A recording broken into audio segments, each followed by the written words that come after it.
بسم اللہ الرحمن الرحیم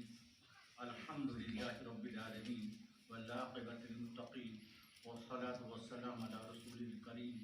وعلی آلہ واصحابہ وآل بیتہ اجمعین اما بعد۔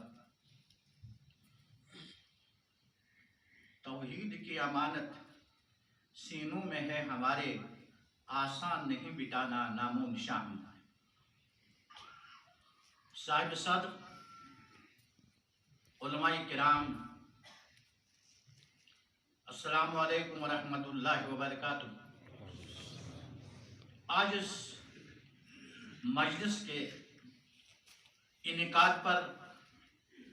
ہم تہ دل سے پورے وادی جموں کشمیر کے فرزندان توحید دل کی عمیق گہرائیوں کے ساتھ حضرت مولانا رحمت اللہ صاحب دامن برکاتہم دامن بجدہم کا شکریہ ادا کرتے ہیں کہ اس کشمیر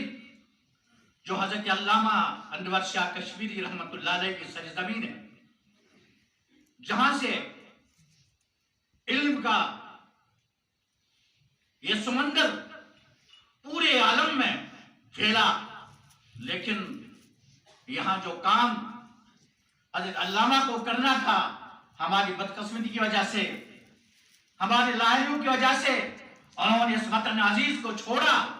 اور اپنا کام دیوبند میں کیا، ڈابیل میں کیا۔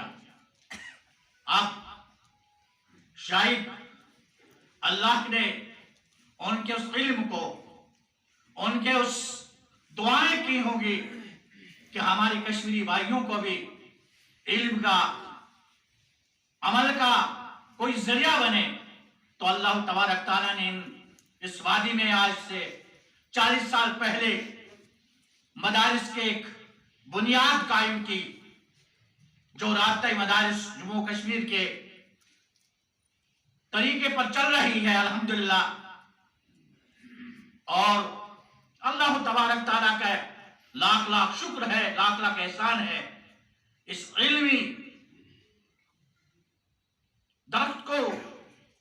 آبیاری کے لیے حضرت مولانا کوشش کر رہے ہیں، اور ہمیں فخر ہے کہ آج تک شاید کوئی دارالعلوم دیوبند کا مجلس شورا کا ممبر ہو تو دارالعلوم دیوبند کو بھی ان پر اعتماد ہے، اور پورے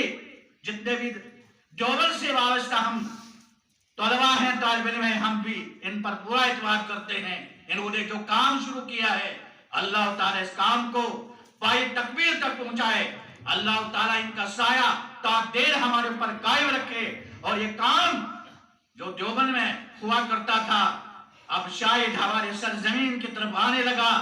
اللہ سے دعا کیجئے، اے اللہ کبھی تو سمرقند، کبھی بخارا، دین کے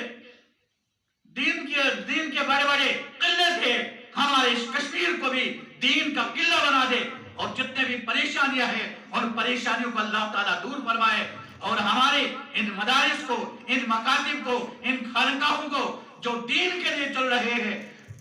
اور انسانیت کے لیے قائم کیے گئے ہیں، اللہ ان کو قائم و دائم رکھے۔ وآخر دعوانا الحمدللہ رب العالمین۔